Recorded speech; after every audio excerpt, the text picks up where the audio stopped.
Hey, this is Corey Lancaster with the Lancaster team of X and Right Realty, and today, in today's episode of Real Estate Talk, I want to talk to you about some terminology known as cash for keys. Okay, cash for keys.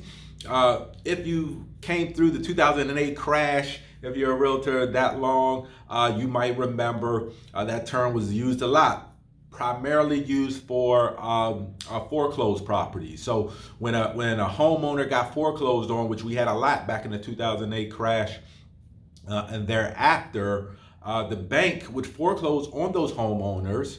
But just because they foreclosed on them, they couldn't just kick them out, right? They still had to go through the legal process of getting them evicted and going through that process. Well, one of the ways they would avoid having to do that is offer the homeowner cash to move out in a certain period of time, whether that's 15 days or 30 days or whatever it is, right? Whatever the agreement is. So they may say, listen, we just foreclosed on a house. If you voluntarily move and move all of your stuff out, we will give you $3,000 or we will give you $5,000 upon you moving out. That will all go in writing. That would happen. The reason you may ask, why would they do that, right? Why wouldn't they just go through the eviction process? Well, one, they got to pay attorneys, right, to do the eviction process. The eviction process takes time, okay? And then even if they leave, they can leave all their junk behind and stuff. So they still got to pay people to move all that stuff out too, right? So it would cost the bank a lot of money to do the eviction.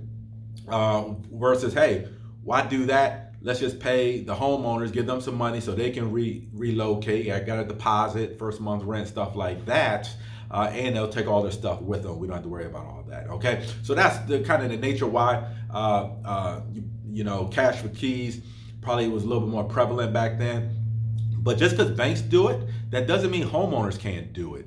And even before 2008, this was happening too. So I don't want you to think just in 2008 this was something new that just came out then. It was happening prior to that. So even if you are a regular landlord and not a bank, you can still offer cash to keys for those tenants to move out in a specified period of time. Now, of course, you want to have all that in writing, okay?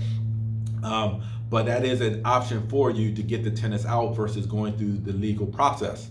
Okay, so again, cash for keys is what it's referred to as. I know it's a tough pill to swallow because when I talk to landlords about this who are in a bad situation with their landlord, with their tenants, they're like, why do I have to pay them to leave my house? I get it. I am with you on that. Why would you have to pay them to move, right? But the alternative is, right, it could be the lesser of two evils.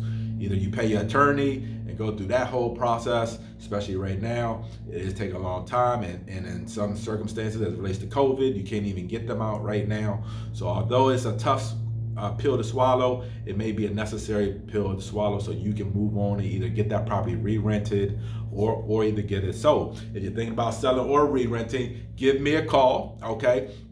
Or if you want to find out more about some strategies on how to get it sold or how to get it rented or how to get the tenants out, give me a call. I'll be happy to share that with you. I can be reached at 240-988-3173. I handle Maryland, DC, and Virginia. So call me anytime and I'll be happy to help. All right. Have a wonderful day.